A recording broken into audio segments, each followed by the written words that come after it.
তো আমার বন্ধুরা কেমন আছো? নিশ্চয়ই ভালো আছো। আমিও ভালো আছি আমার মার আশীর্বাদে। দেখতে পাচ্ছ মার ফটো এখানে, ঠিক আছে। তো আমি তো এই মার পুজো করি, তোমরা সবাই জানো।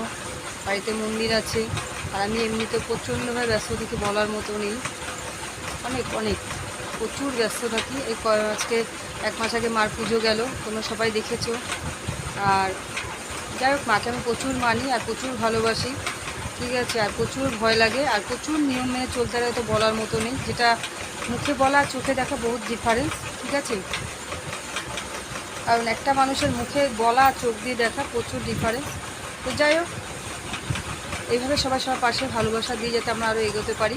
কারণ আমরা একে অপরকে ছাড়া কখনোই চলতে পারবো না। সবাই সবার পাশে থেকেই একে অপরের পাশে হাতে হাত রেখে আমরা যাতে এগোতে পারি, এটাই সবসময় মাথায় রাখবে।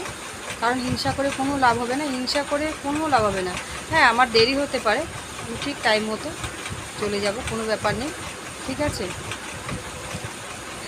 আর এখন আমার প্রচুর কাজ আছে, মার মন্দিরে পুজো বাকি আছে। কারণ কাজ কাজ তো সবারই আছে, কাজ ছাড়া কোনো মানুষ নেই, কারো কম কারো বেশি, ঠিক আছে। তো যাই হোক, এইভাবে সবাই সবার পাশে ভালোবাসা দিয়ে, কারণ ভালোবাসাটা হচ্ছে একটা মানে কী বলবো, পবিত্র, ঠিক আছে। তো ভালোবাসা দিয়ে সবাই সবার পাশে থেকে একে অপরের পাশে থেকে সবাই যাতে আমরা আরও এগোতে পারি, সবসময় এটাই মাথায় রাখবে। তো আর কি বলবো, বলার কিছু নেই। তোমরা ভালো থাকবে, ঠিক আছে। Bye bye.